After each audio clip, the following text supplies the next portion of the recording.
আমার আজকের ক্লাসে সবাইকে স্বাগত জানাই। আজকে আমরা আলোচনা করব আরেকটি কবিতা। কবিতাটি লিখেছেন কবি মাইকেল মধুসূদন দত্ত। তার লেখা বঙ্গভাষা কবিতাটি নিয়ে আমরা আলোচনা করব। তার আগে আমি বলে রাখি আমার সমস্ত ছাত্রছাত্রীদের, আমার ক্লাসগুলো যদি ভালো লাগে তোমরা এই চ্যানেলটি সাবস্ক্রাইব করবে এবং সাবস্ক্রাইবের পাশেই বেল আইকন আছে, সেই বেল আইকনটাতে প্রেস করবে যাতে পরবর্তী ভিডিওগুলি তোমরা নোটিফিকেশনে পেয়ে যাও। তো আমাদের আজকের আলোচ্য কবিতা মাইকেল মধুসূদন দত্তের বঙ্গভাষা। প্রথমেই আমরা কবি পরিচিতি জেনে নেব। তো মাইকেল মধুসূদন দত্ত বাংলা কাব্যজগতে এমন একটি নাম যে নামের সঙ্গে আমরা আগে থেকেই পরিচিত। আমরা সেই ছোটবেলা থেকেই মাইকেল মধুসূদন দত্তের নাম শুনেছি, তার কবিতা পড়েছি।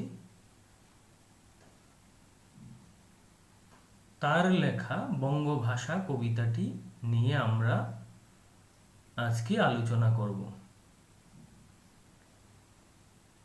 কবি মাইকেল মধুসূদন দত্ত জন্মগ্রহণ করেছিলেন 25শে জানুয়ারি 1824 খ্রিস্টাব্দে। তার পিতা রাজনারায়ণ দত্ত এবং মাতা জাহ্নবী দেবী।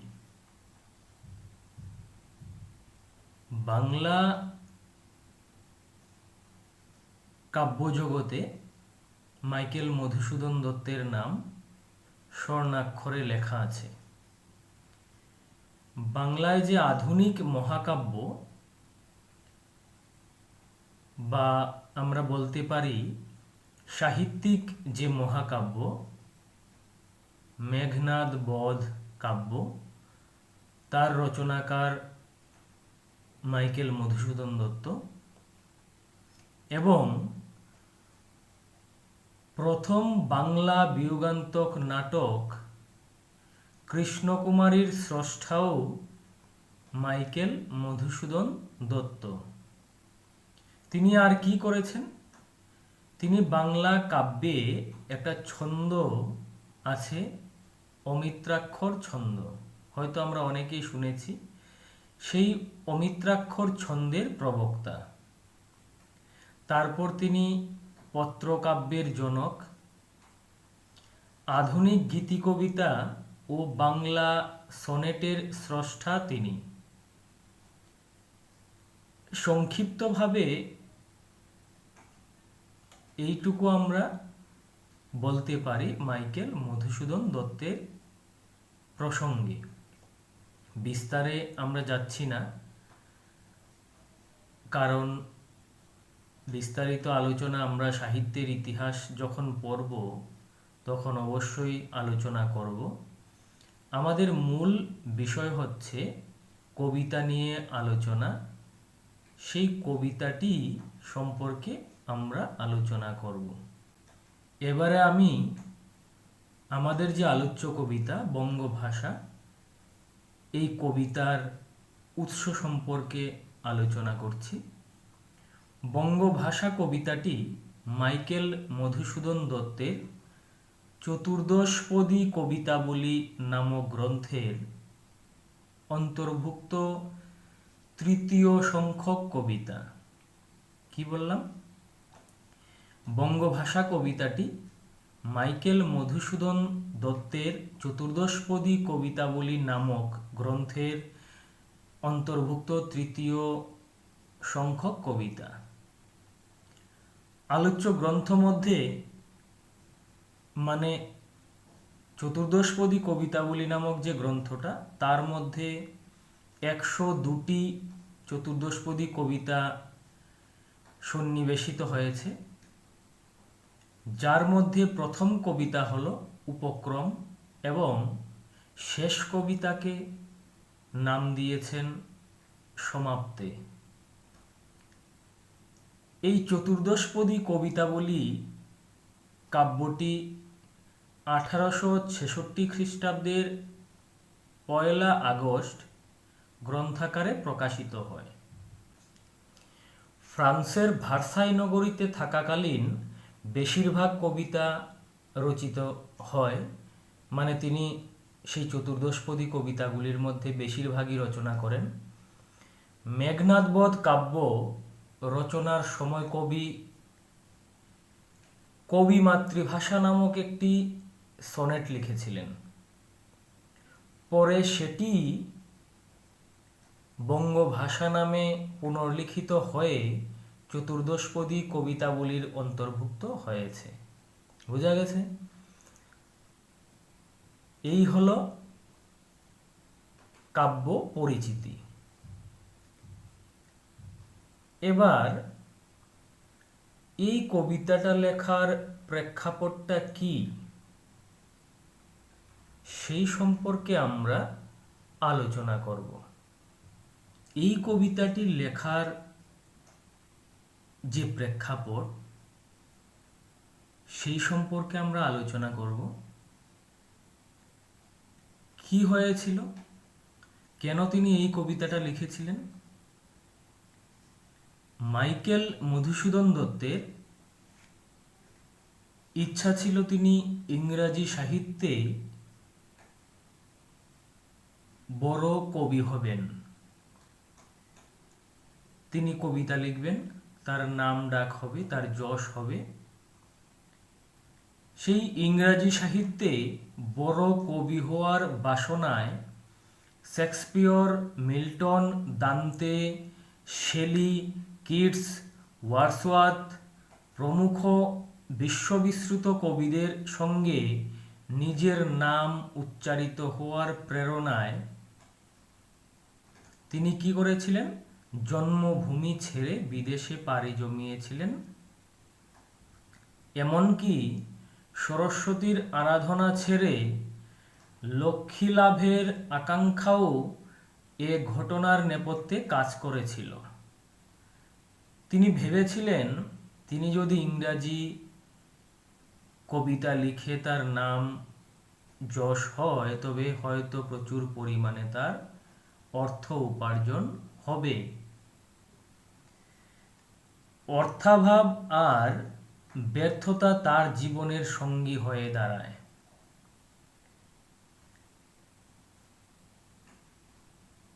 এই অর্থাভাব এবং ব্যর্থতার যে সংকটকালীন সময়, সেই সময়ে ইউরোপীয় সনেটের অনুকরণে রচিত চতুর্দশপদী কবিতাবলীর একটি অন্যতম শ্রেষ্ঠ কবিতা আমাদের পাঠ্য বঙ্গভাষা। যাই হোক, এই বঙ্গভাষা কবিতাটি কবির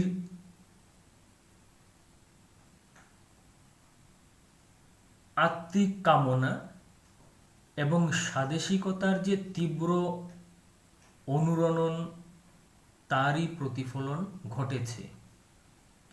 বঙ্গভাষা সেই চেতনার চূড়ান্ত প্রতিফলন ছাড়া আর কিছুই নয়। তার আরেকটি কবিতা আত্মবিলাপ, সেই কবিতাটি হলো বঙ্গভাষা কবিতার ভূমিকা স্বরূপ। কি সেই কবিতার লাইন?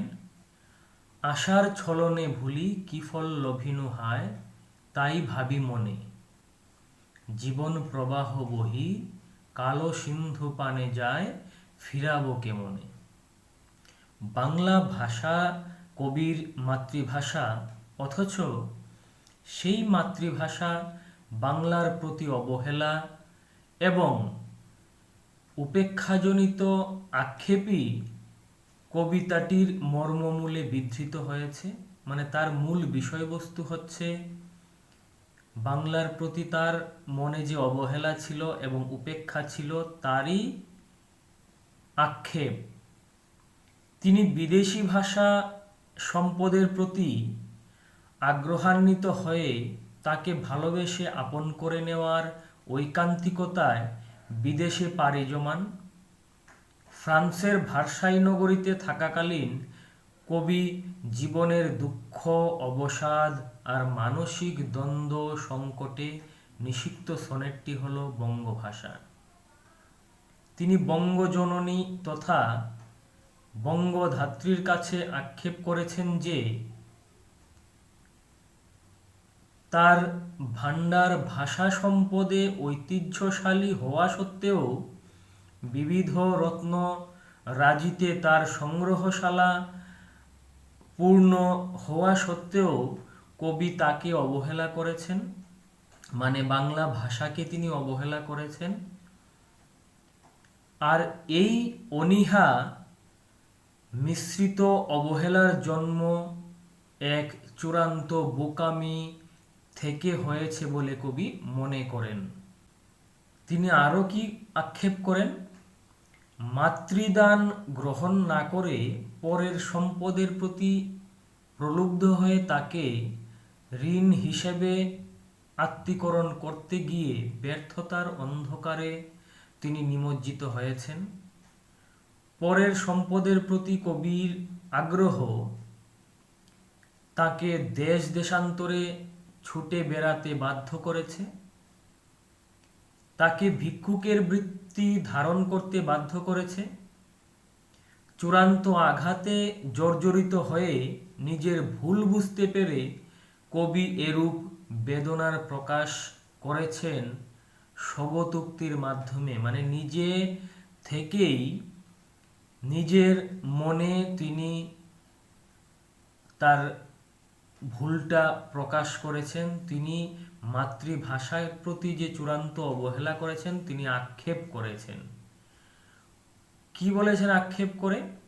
করিনু ভ্রমণ পরদেশে, ভিক্ষাবৃত্তি কুক্ষণে আচরি, কাটাইনু বহুদিন সুখ পরিহরি।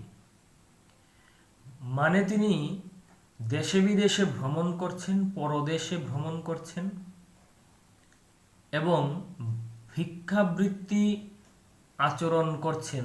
তাকে এমন অবস্থায় পড়তে হয়েছে যেন তার ভিক্ষা করতে হচ্ছে, এবং তিনি বলছেন কি, কাটাইনু বহুদিন সুখ পরিহরি, তার জীবনে বহুদিন সুখ আসেনি, তিনি সুখ পরিত্যাগ করে দীর্ঘকাল তিনি কাটিয়েছেন।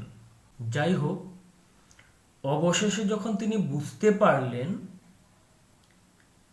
মাতৃভাষা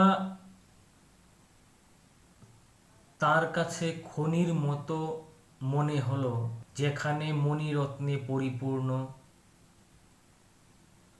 তখন তিনি সেই আনন্দটাকে আহরণ করার জন্য মগ্ন হয়ে উঠেছেন। তিনি বললেন কি, পালিলাম আজ্ঞা সুখে, পাইলাম কালে, মাতৃভাষা রূপে খনি পূর্ণমণি জালে। নিজের ভুল শুধরে প্রবাসী জীবনের খেদ ও ক্লান্তি দূর করে স্বদেশে মাতৃভাষার ঐশ্বর্যে অবগাহন করতে পারার উল্লাস আর আনন্দে মগ্ন হয়েছেন বঙ্গভাষা নামক চতুর্দশপদী কবিতার মধ্যে।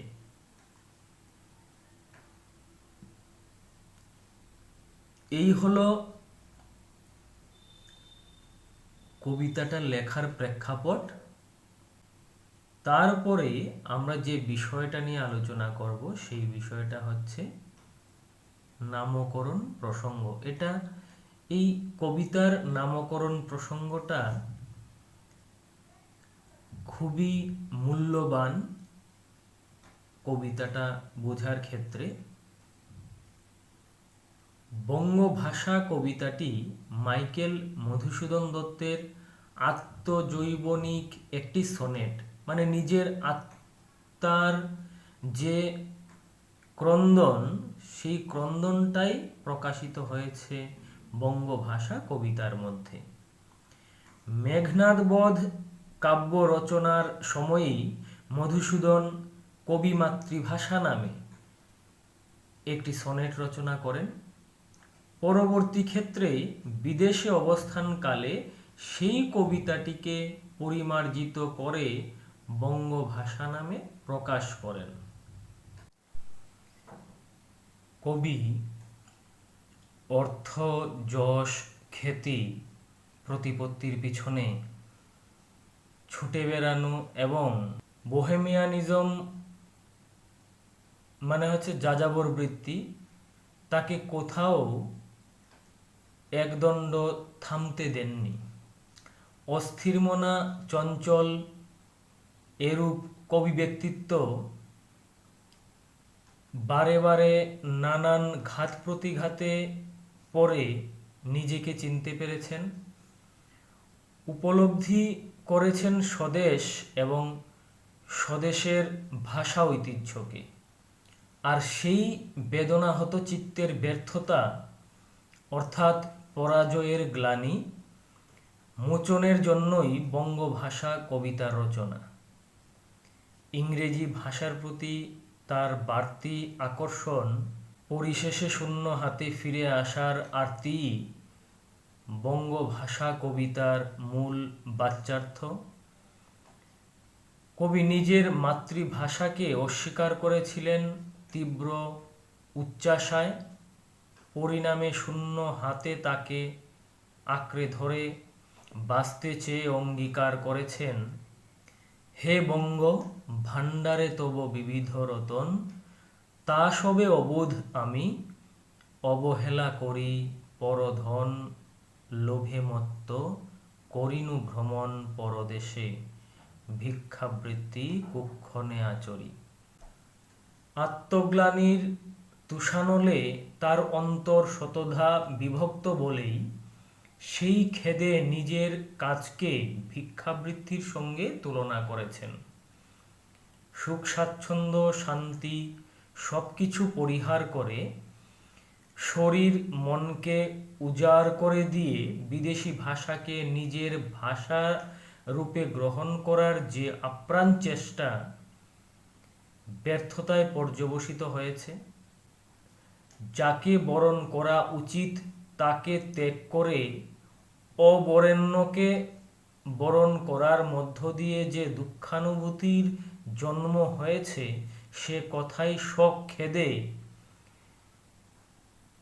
কবি উচ্চারণ করেছেন।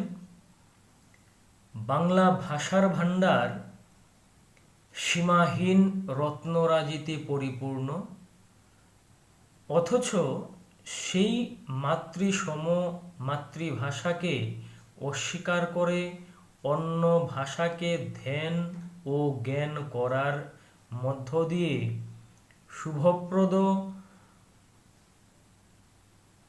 কিছু প্রাপ্তি ঘটেনি তার। মাতৃ অঙ্কের আদর যত্ন আর স্নেহলালিত নৈকট্যকে অস্বীকার করাটা যে চরম ভুল হয়েছে তা কবি উপলব্ধি করতে পেরেছেন। তাই সেই ভুলের খেসারত দিয়ে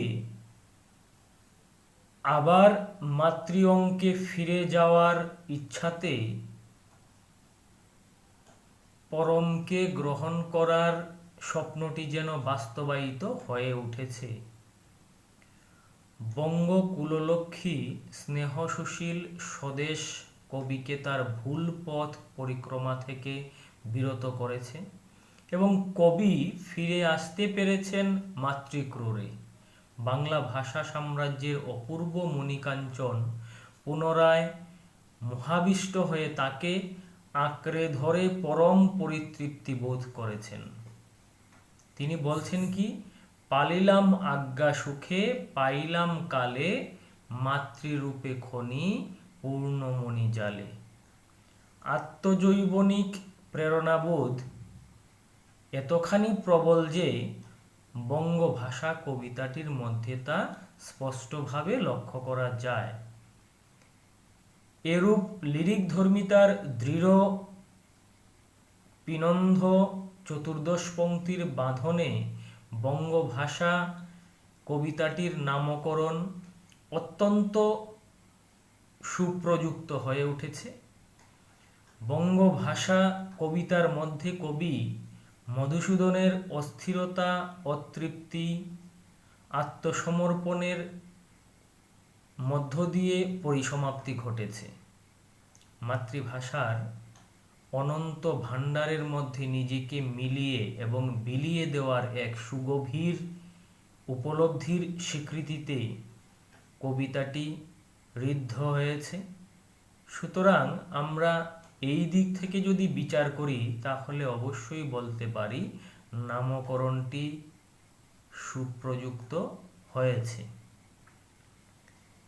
এবার আমরা কবিতাটি নিয়ে আলোচনা করব, কবিতাটি বোঝার চেষ্টা করব। আমি বিস্তারিত কবিতার প্রেক্ষাপট, কবিতার নামকরণ এবং কবি পরিচিতি তিনটাই বলেছি। এবার আমরা কবিতাটা পড়ার এবং সঙ্গে সঙ্গে বোঝার চেষ্টা করছি। এবারে দেখে নেব তার কবিতায় তিনি কি বলছেন। হে বঙ্গ ভাণ্ডারে তব বিবিধ রতন, মানে হে বঙ্গভূমি, তোমার ভাণ্ডারে রত্নে পরিপূর্ণ। তা সবে অবোধ আমি, তা জানা সত্ত্বেও আমি অবোধ, আমি বোধহীন, অবহেলা করি। বলছি কি, তা সবে অবোধ আমি অবহেলা করি, পরধন লোভে মত্ত করিনু ভ্রমণ পরদেশে। তা জেনেও আমি অবহেলা করেছি এবং পরধন লোভ এবং পরধনকে লাভ করার জন্য আমি পরদেশে ভ্রমণ করেছি। এবং তার ফলশ্রুতিতে কি হয়েছে বলছেন, দেখো, ভিক্ষাবৃত্তি কুক্ষণে আচরি। এবং আমি এই পরধনে লোভে মত্ত হয়ে পরদেশ ভ্রমণ করতে গিয়ে ভিক্ষার সাহায্যে জীবিকা নির্বাহ করার মতো পরিস্থিতি আমার উপস্থিত হয়েছে। কোন খারাপ সময়ে আমি এই পরধন লোভের চিন্তাটা করেছিলাম। তিনি আক্ষেপ করছেন কার কাছে? বঙ্গ দেশের কাছে, বঙ্গ দেশের প্রতি তিনি আক্ষেপ করছেন। কাটাইনু বহুদিন সুখ পরিহরি, দীর্ঘ দিন কাটিয়েছি আমি সুখ পরিত্যাগ করে, বর্জন করে। কিভাবে? অনিদ্রায়, নিদ্রাহীনভাবে, নিরাহারে শপিকায় মন। এবং নিরাহার মানে অনাহার, অনাহারে নিজের শরীরকে সঁপে দিয়েছি এবং মন কি করেছে? মজিনু বিফল তপে অবরেণ্য বরি। এবং বিফল তপস্যায় নিজের মনকে, অন্তরকে সমর্পণ করেছি। এবং কি হয়েছি? সমর্পণ করে অবরেণ্য হয়েছি। যে পরধন লোভে মত্ত হয়েছিলাম সেই পরধন আমি লাভ করতে পারিনি। আমি কি হয়েছি? অবরেণ্য বরি। এবং তিনি বলছেন কি, কেলিনু শৈবাল দামে। কেলিনু মানে খেলা করেছি, শৈবাল দামে, শৈবালে, কেলিনু শৈবালে ভুলি কমল কানন। শৈবাল মানে আমরা জানি শেওলা। সেই শেওলার যে ক্ষেত, তার সঙ্গে তুলনা করেছেন পরধন মানে অন্যের ভাষাকে শৈবালের সঙ্গে তুলনা করেছেন। বলছেন কি, কেলিনু শৈবালে ভুলি কমল কানন। বঙ্গ ভাষার মতো যে কমল কানন, পদ্মের বাগান, সেই বাগানটাকে ভুলে শৈবালে গিয়ে, বা অপুষ্পক জলজ যে উদ্ভিদ, সেই উদ্ভিদের জঙ্গলে গিয়ে আমি নিজের মনকে সমর্পণ করেছিলাম। তারপর কি হলো?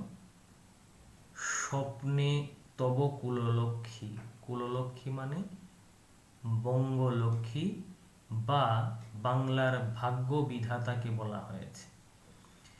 স্বপ্নে তব কুললক্ষ্মী কয়ে দিলা পরে, স্বপ্নে আমাকে বাংলার ভাগ্য বিধাতা বা বাংলার বঙ্গলক্ষ্মী আমাকে কয়ে দিলা মানে বলে দিলেন, পরে কি বলে দিলেন? ওরে বাছা মাতৃকোষে রতনের রাজি, তোর যে মাতৃকোষ, মাতৃকোষ মানে মায়ের যে ভান্ডার, সেই ভান্ডারে গুচ্ছ গুচ্ছ অসংখ্য অনেক রত্ন আছে। মাতৃকোষে রতনের রাজি, এ ভিখারি দশা তবে কেন তোর আজি। মায়ের যে ভান্ডার, সেই ভান্ডারে এত বিপুল পরিমাণ রত্ন থাকতে, সম্পদ থাকতে তোর এই ভিখারির দশা কেন হয়েছে? যা ফিরি, বঙ্গলক্ষ্মী বলছেন কবিকে স্বপ্নে, যা ফিরে, যা ফিরি অজ্ঞান তুই, তোর এখনো জ্ঞান হয়নি এতটা, তুই ফিরে যা। কোথায় ফিরে যা? যারে ফিরি ঘরে, ঘরে ফিরে যা মানে বঙ্গ দেশে ফিরে যা। এবং সেই স্বপ্ন দেখে বা স্বপ্নে বঙ্গলক্ষ্মী বা কুললক্ষ্মীর কথা শুনে কবি বলছেন কি?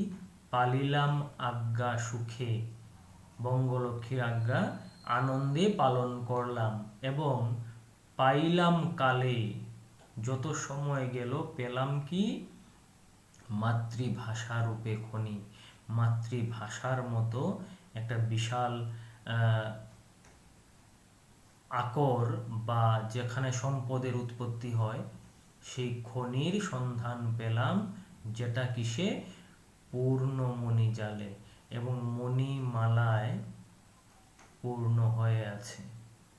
একদম সহজ একটা কবিতা, কবি মাইকেল মধুসূদন দত্তের লেখা আমরা দেখলাম। আশা করি তোমরা বুঝতে পারবে। আগামী দিন বা আগামী ক্লাসে আমরা